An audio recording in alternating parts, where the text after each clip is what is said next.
प्यारे बच्चों, हमारे चैनल पर आपका हार्दिक स्वागत है। आप किसी भी एग्जाम की तैयारी कर रहे हो, हमारे प्रत्येक वीडियो को अवश्य देखिए और बड़ी आसानी के साथ अपनी परीक्षा को सफल बनाइए। आज की क्लास में हम शुरू करेंगे हिंदी के व्याकरण चिन्हों की। कोई भी भाषा हो, उसको स्पष्ट और अच्छे तरीके से समझने के लिए उसके व्याकरण चिन्हों का ज्ञान आवश्यक हो जाता है। अगर किसी भी भाषा के व्याकरण चिन्हों का आपको ज्ञान नहीं है तो उस भाषा को आप ना तो अच्छी तरीके से उसकी अभिव्यक्ति कर पाएंगे, ना उसको अच्छी तरीके से लिख पाएंगे।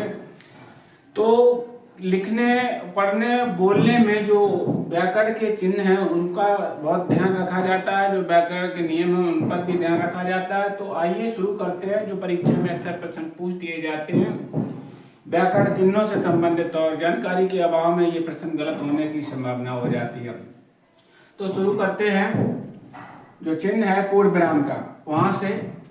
तो पूर्ण विराम जो कैसा होता है चिन्ह, इसको भी अपनी स्मृति में बनाए रखना है। उसे भी पहचानना है कि चिन्ह दे दिए जाते हैं और उसमें पूछा जाता है कि निम्न में कौन सा चिन्ह, इसमें ये चिन्ह नहीं है।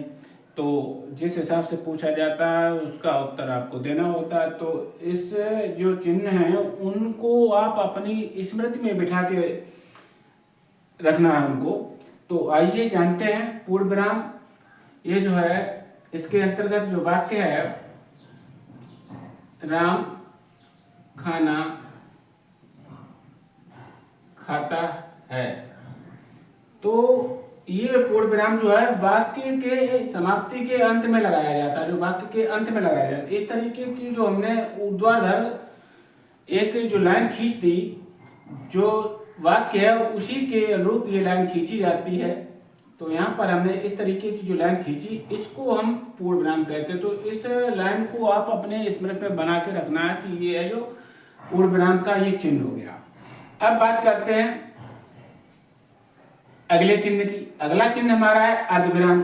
अर्धविराम कब और कहाँ लगाया जाता है, जैसा कि नाम से स्पष्ट हो रहा है, ये पूरा विराम है यहाँ पर। तो वाक्य जो होते हैं, दो वाक्यों के बीच में जब कोई विराम लगाया जाता है तो उसको अर्धविराम कहते हैं। तो अर्धविराम वहां पे लगता है दो वाक्यांशों के बीच में, और किस तरीके का होता है ये बात जान लेना आवश्यक है। तो अब यहाँ पे बात करते हैं। शिक्षक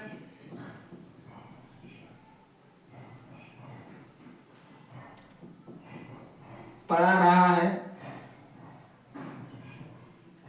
छात्र पढ़ रहे हैं।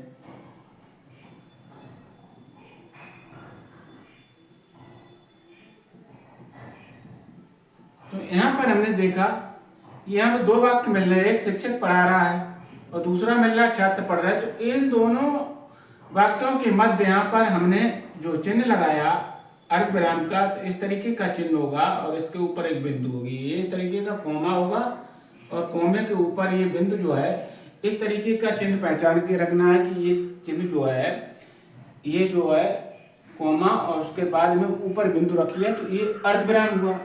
अब इसी को लेते हैं, जो अगला जो चिन्ह है हमारा अल्पविराम।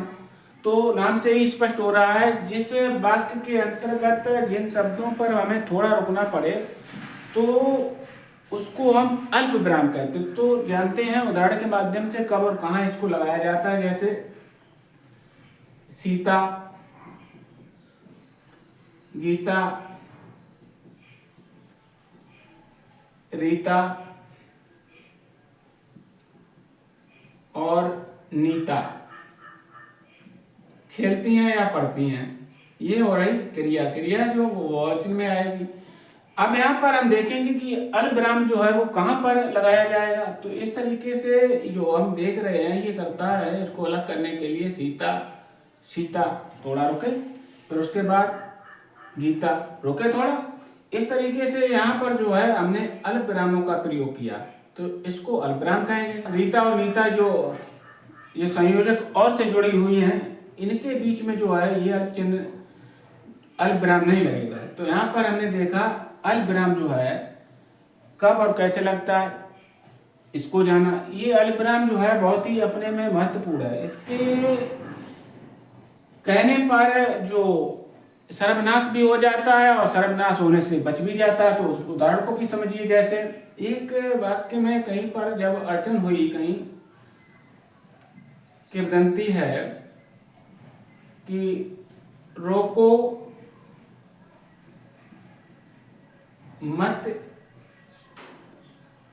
जाने दो। तो इस ब्रह्म का प्रयोग करने से ही इसमें जो है विनाश भी हो जाता है और इसका विनाश होने से रुक भी जाता है। तो आइए रोकते हैं उसको।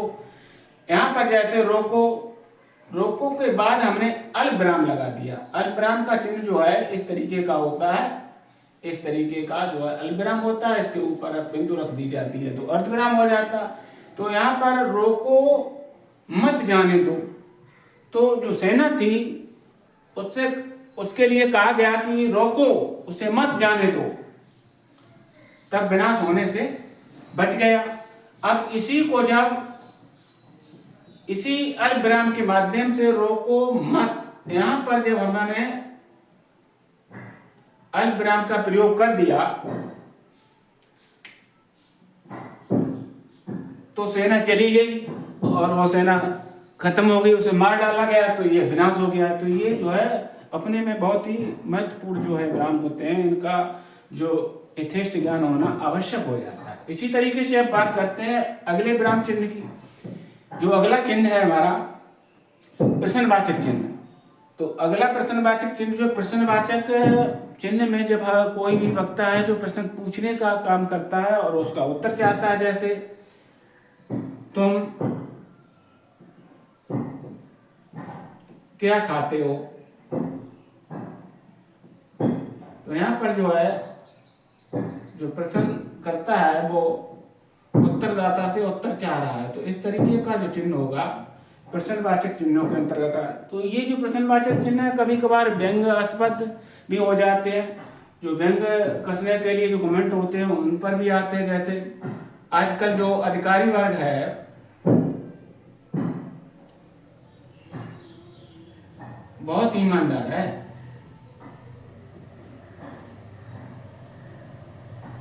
तो यहाँ पर जो ईमानदारी है वो अधिकारी वर्ग का जो है व्यंग कर रही है। यहाँ पर इस तरीके की वाक्य जो देखने को मिलेंगे। जो नेता हैं वो बहुत ही देश के अच्छे सेवक होते हैं। इस तरीके के अगर जो व्यंग आते हैं तो उनके अंत में भी जो है आपको प्रश्नवाचक चिन्ह देखने को मिलता है। तो यहाँ पर ये भी जान गए। इसी तरीके से अगला जो चिन्ह है हमारा निर्देश चिन्ह। निर्देश चिन्ह जो है ये जो है किसी वाक्य के अंतर्गत, जैसे भारत में खनिज के संसाधन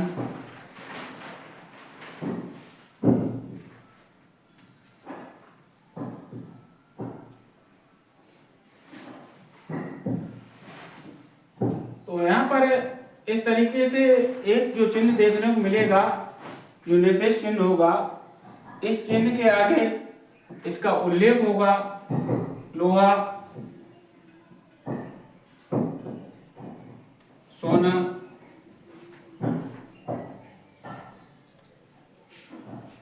एल्युमिनियम। तो इस तरीके के चिन्ह जो देखने को मिलेंगे, निर्देशन चिन्ह जो है इस तरीके का होता है। अब बात करते हैं योजक चिन्ह। योजक चिन्ह जो है इसका प्रयोग कब और कहाँ होता है? तो योजक चिन्हों का प्रयोग जो है विपरीतार्थक शब्दों के बीच इनका प्रयोग होता है। जैसे कण, कण, रोम, रोम,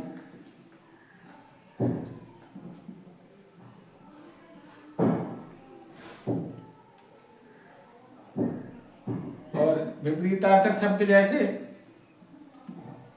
दिन, रात, सुबह, शाम।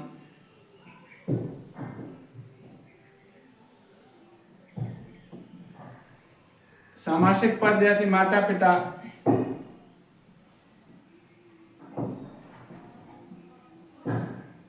भाई, बहन। तो इनके बीच जो आप ये छोटा सा ये जो चिन्ह देख रहे हैं इस तरीके का, ये है योजक चिन्ह। योजक चिन्ह जो है वो निर्देशन चिन्ह जो आपने ऊपर देखा है इससे छोटा होता है।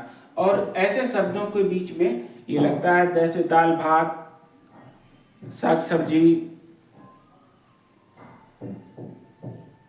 दाल रोटी, तो ऐसे शब्दों के बीच में जो चिन्ह छोटा सा दिखाई देता है, ये जो चिन्ह है, जो शब्द विपरीतार्थक होते हैं उनमें भी होता है, पर्यायवाची शब्द होते हैं उनमें भी होता है। तो इस तरीके के चिन्ह को हम योजक चिन्ह के रूप में जानते हैं और उनका प्रयोग करते हैं। तो यही पूछ देता है, कभी कभार पूछ दिया इसमें योजक कौन सा चिन्ह लगा हुआ, तो आप देख जाए जानते होंगे तो पता कर लेंगे योजक चिन्ह। इसी तरीके से विवरण, तो विवरण का चिन्ह जो है ये कब और कहाँ लगाया जाता है, तो इसमें भी विवरण की जानकारी है। तो ये विवरण चिन्ह लगाए जाते हैं किसी व्यक्ति, वस्तु या स्थान का जब पता करना हो, उसके बारे में जब उसका विवरण तैयार करना हो, तो वहाँ पर इस चिन्ह को लगाया जाता है। तो ये जो विवरण चिन्ह है किस तरीके के होते हैं, जैसे विश्व के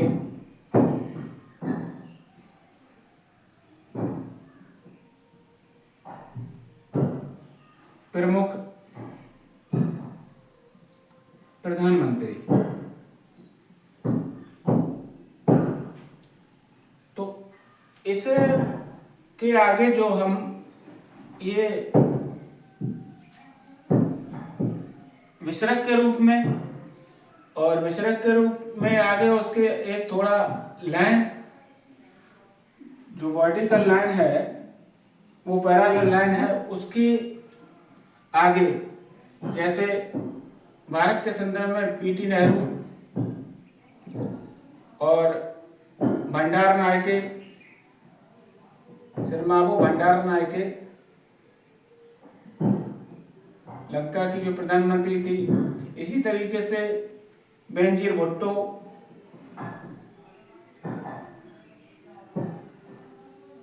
पाकिस्तान की, इसी तरीके से रॉबर्ट वालपोल, ये ब्रिटेन के पहले प्रधानमंत्री थे। इस तरीके के जो विवरण चिन्हों का प्रयोग किया जाता है तो ऐसे वाक्यों में किया जाता है। तो यहाँ पर जो हम देख रहे हैं विवरण का चिन्ह इस तरीके का होगा। अब विषमयाद बोधक या विषमयाद सूचक चिन्ह, जहाँ पर हर्ष, विषाद, आश्चर्य, घृणा, प्रेम की बात जो हो रही हो, वहाँ पर जो वाक्य के आरंभ में ही जो विषमयाद बोधक या विषमयाद सूचक शब्द हैं, हे, ओ,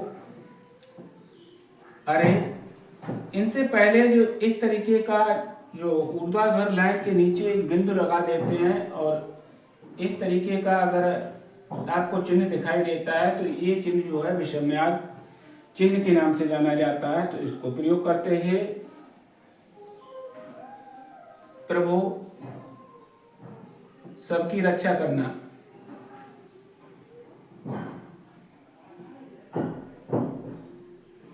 इसी तरीके से घृणा वाली, छी, ये कितनी गंदी बात।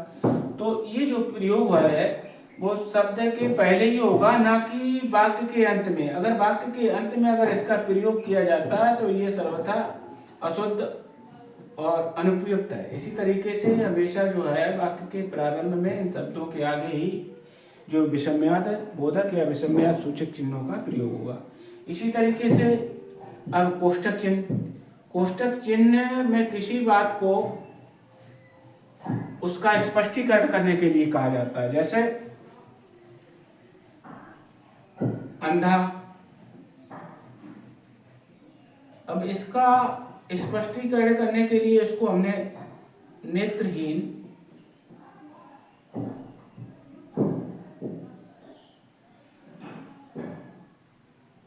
या प्रज्ञा चक्षु कहा। इस तरीके से ये जो है इसका प्रयोग हुआ कोष्ठक के रूप में। तो कोष्ठक, छोटा कोष्ठक, बड़ा कोष्ठक, मझला कोष्ठक, 3 कोष्ठक है, उसके अंतर्गत ये इनका प्रयोग होता है। हालांकि इनके चिन्हों का प्रयोग जो है जो विराम, अल्प विराम के रूप में ही किया जाता है। और अल्प विराम एक ऐसा विराम है जो सर्वाधिक जो आता है व्याकरण की दृष्टि से, जो वाक्यों में सबसे अधिक प्रयोग जो किया जाता है विराम, वो अल्प विराम को ही अधिक प्रयोग किया जाता है। तो ये भी प्रश्न आपका बन जाता है। अब यहाँ पर हम बात करते हैं पुनरुक्त चिन्हों की। जैसा कि नाम से ही स्पष्ट हो रहा है कि जब किसी शब्द को हम बार बार ना लिखकर उसको हम जो पुनरुक्त चिन्ह है उसके द्वारा ही उसका स्पष्टीकरण कर देते हैं, वो लगाकर ही उसकी जो है पूर्ति कर देते हैं, तो ऐसे चिन्ह को हम पुनरुक्त चिन्ह कहते हैं। जैसे श्री,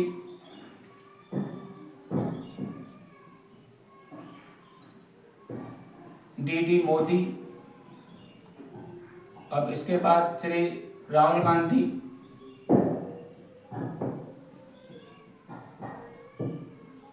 इसके बाद में केजरीवाल।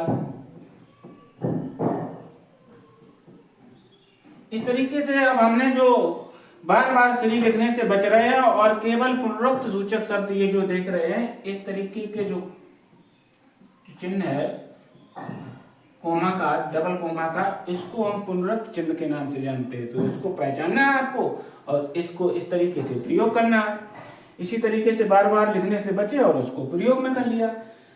अब बात करते हैं उद्धरण चिन्ह। उद्धरण चिन्हों का प्रयोग वहां किया जाता है जब किसी लेखक के द्वारा जो कही गई बात है, जो या किसी के द्वारा जो कथन कहा गया, कोई भी शिक्षा शास्त्री, मनोविज्ञान शास्त्री, कोई भी राजनीति है, वो अपने जो स्टेटमेंट उसने दिया उसको उसी रूप में कहना या लिखना। यहाँ पर जब उद्धरण चिन्ह लगाने की बात है तो उसको लिखने से ही, जैसे आराम हराम है, आराम हराम है, तो ये जो हमने जो कथन है इसको जब हमने लिखा तो यहाँ पर हमने इन्वर्टेड कोमा में इसको बंद किया और JL नेहरू का नाम दे दिया, बिल्कुल ठीक हो गया। अगर इसी तरीके से अगर हम इसको लिखते हैं आराम करना हरामियों का काम है, तो इसको हम इन्वर्टेड कोमा में बंद नहीं करेंगे, क्योंकि ये जो हम बोल रहे हैं वो हम अपने शब्दों में बोल रहे हैं, बात वही कह रहे हैं। तो जो कथन जैसा है, जिसके द्वारा कहा गया है, उसको वैसा ही लिखना, उसके लिए जो है उद्धरण चिन्ह का या अवतरण चिन्ह का प्रयोग किया जाता है। और यहाँ पर जब किसी वाक्य के अंतर्गत एक हरा ये कोमा लगा होता है तो उस शब्द पर विशेष ध्यान देने के लिए वो बात कही जाती है कि गांधी जी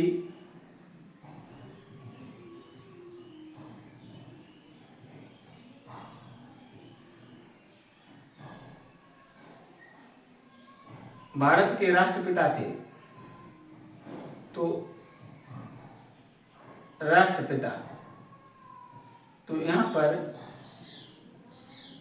इस बात को ज्यादा फोकस करने के लिए यहाँ पर एक हरा जो है उद्धरण चिन्ह लगा दिया जाता है। इसी तरीके से अब अगले बिंदु की बात करते हैं, अगले चिन्ह की बात करते हैं। तो ये पाद बिंदु है, पाद बिंदु है, ये कब और कहाँ लगा है? जो अरबी फारसी के शब्द हैं उनमें इसका प्रयोग किया जाता है, जैसे कागज,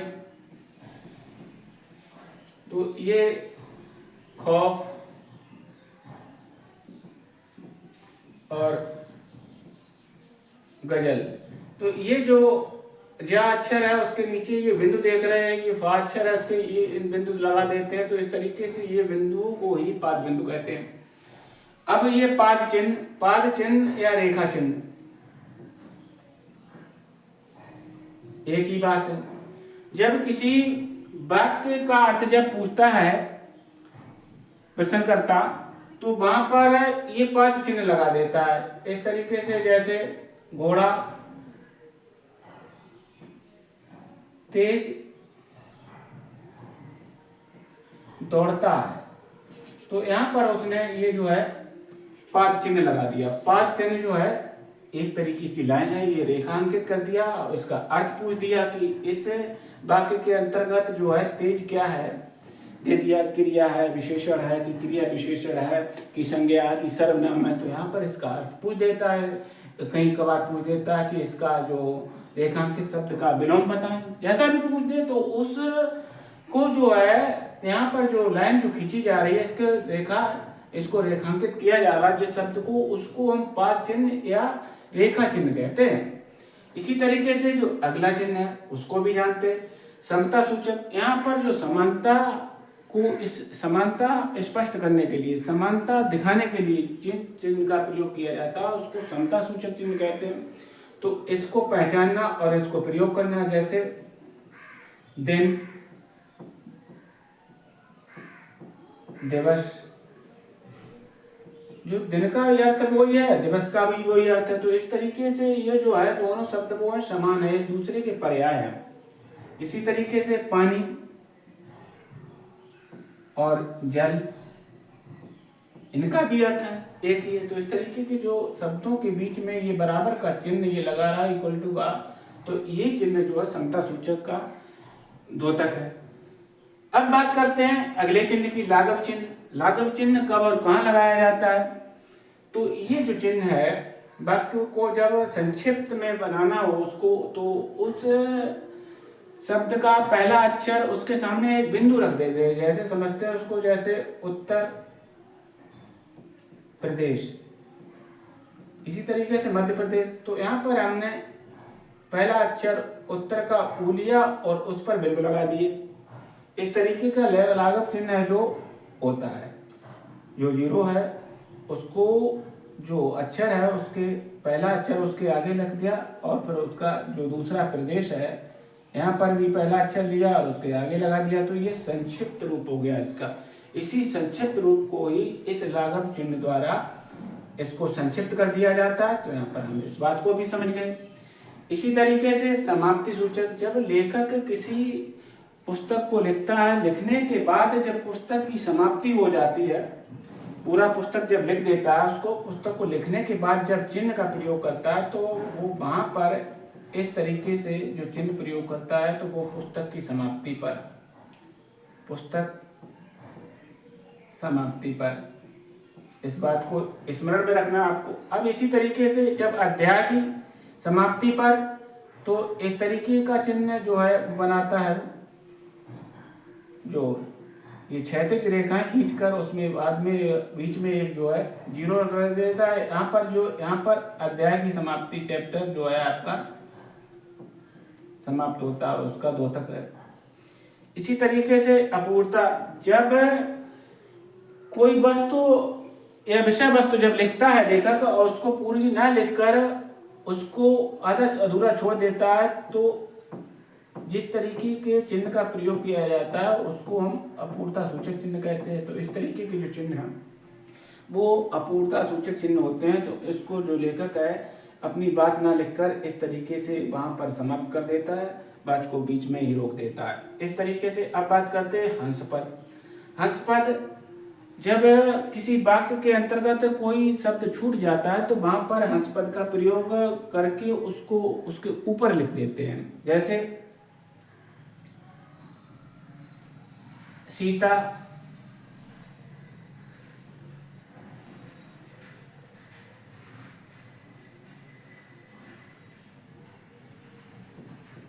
राम,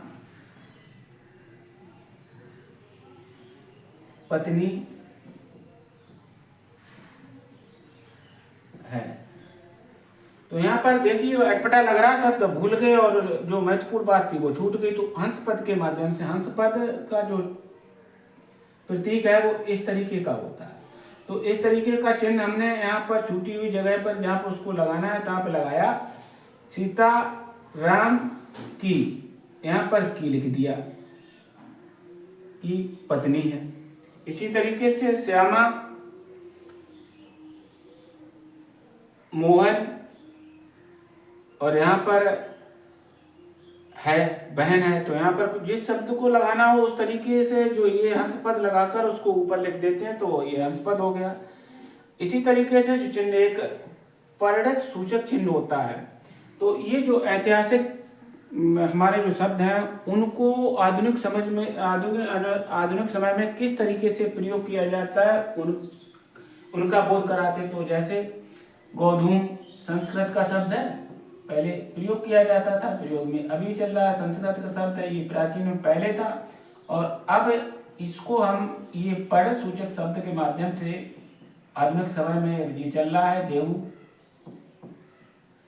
इस रूप में इसको लगाकर इस तरीके से जब चिन्ह को लगा देते हैं तो ये पढ़ित सूचक शब्द है। पहले ये था और आधुनिक समय में इस रूप में प्रयुक्त हो रहा है। इसी तरीके से गोमय, गोमय, अब इसको वर्तमान समय में गोबर, इस तरीके से जो प्राचीन में घोटक, अब घोड़ा, इस तरीके से जो चिन्ह देखने को मिलते हैं पढ़ित सूचक शब्द है। ये प्राचीन समय में ये था और वर्तमान समय में ये है। और आधुनिक से इतिहास की तरफ अगर जब बात करते हैं तो ये चिन्ह उल्टा हो जाएगा। तो इस तरीके से हमने जो चिन्ह थे हिंदी व्याकरण के, उनको हमने अच्छी तरीके से आपको समझाने का प्रयास किया। अगर हमारा वीडियो आप लोगों को अच्छा लगे तो इसे शेयर करना अपने दोस्तों के साथ और हमारे चैनल को सब्सक्राइब करना। अगर कोई गलती हो रही हो पढ़ाने में तो आपके सुझाव जो है वो सादर आमंत्रित है, उस गलती को हम सुधारेंगे और अच्छा बनाने का प्रयास करेंगे। तो इसी के साथ आज की क्लास यहीं समाप्त करते हैं। जय हिंद, जय भारत। पढ़ते रहिए, बढ़ते रहिए।